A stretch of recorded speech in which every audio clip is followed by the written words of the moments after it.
Biológicas no Centro Universitário Metodista Isabela Hendricks, em Belo Horizonte. Eu estou gravando esse vídeo para fazer uma resenha do capítulo 15 do livro O Mundo Assombrado pelos Demônios. Esse capítulo chama O Sono de Newton. Esse livro foi escrito pelo Carl Sagan em 1995. Essa resenha é uma resenha descritiva e explicativa e nada que eu falar aqui é a minha opinião. É a opinião do autor, a visão de mundo que ele tem sobre a ciência e sobre o que as pessoas acham da ciência. Eu vou começar além das duas citações que ele introduz esse capítulo. A primeira é do William Blake, que fala que Deus nos guarde de uma visão única e do sono de Newton. E a segunda é do Darwin, que fala: é mais frequente que a confiança seja gerada pela ignorância do que pelo conhecimento. São os que conhecem pouco e não os que conhecem muito, os que afirmam tão positivamente que este ou aquele problema nunca será solucionado pela ciência. Eu fiz anotação de alguns tópicos para que eu consiga falar sobre tudo que ele aborda no capítulo sem esquecer nada e a gente ter uma visão mais ampla do que ele quer dizer com isso. Primeiro, ele começa definindo o que seria o sono de Newton, que William Blake cita. Ele acha que ele quer representar a perspectiva bem estreita da ciência, ou seja, o fato de um fenômeno natural ou um acontecimento tecnológico ou não ser explicado por uma ou algumas leis, principalmente voltados para a física e para a química.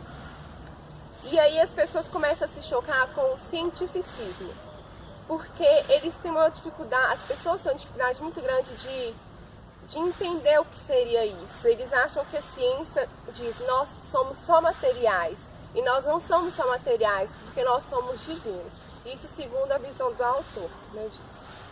E então as pessoas começam a entrar em conflito, achando que a ciência vai desprezar as visões que elas têm, as visões espirituais e mediúnicas.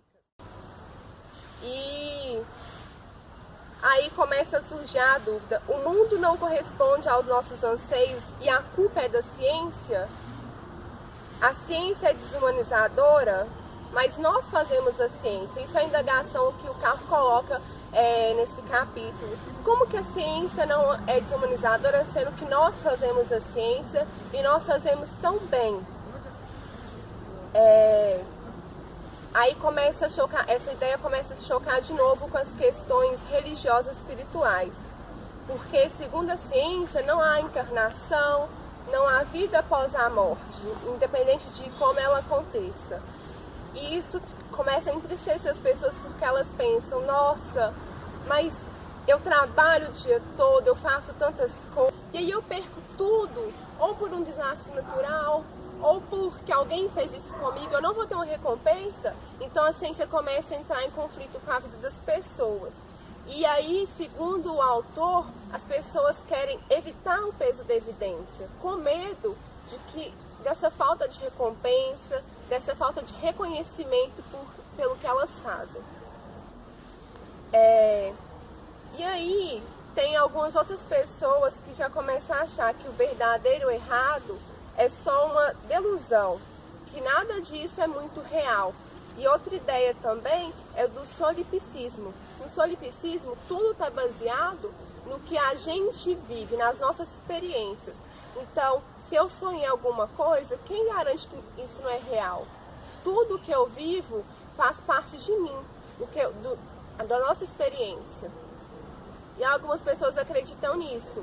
E ele cita alguns gurus da época dos anos 90 e, baseado nessa ideia também, eles entram em conflito com a ciência, porque se eles viveram aquilo, se eles sonharam isso, quem é ciência para falar que não é verdade? E surge o analfabetismo científico vinculado à pseudociência.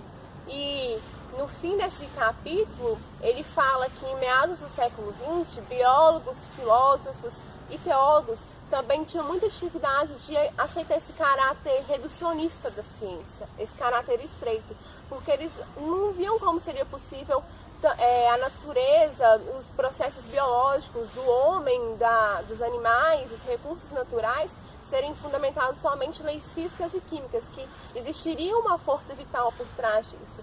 Mas aí começaram a avaliar, de um lado, os pressupostos, do outro, os fatos observados. E através de experimentos eles viram que sim, mesmo nosso corpo, nosso funcionamento é baseado em leis, mesmo que contenha muitas variáveis.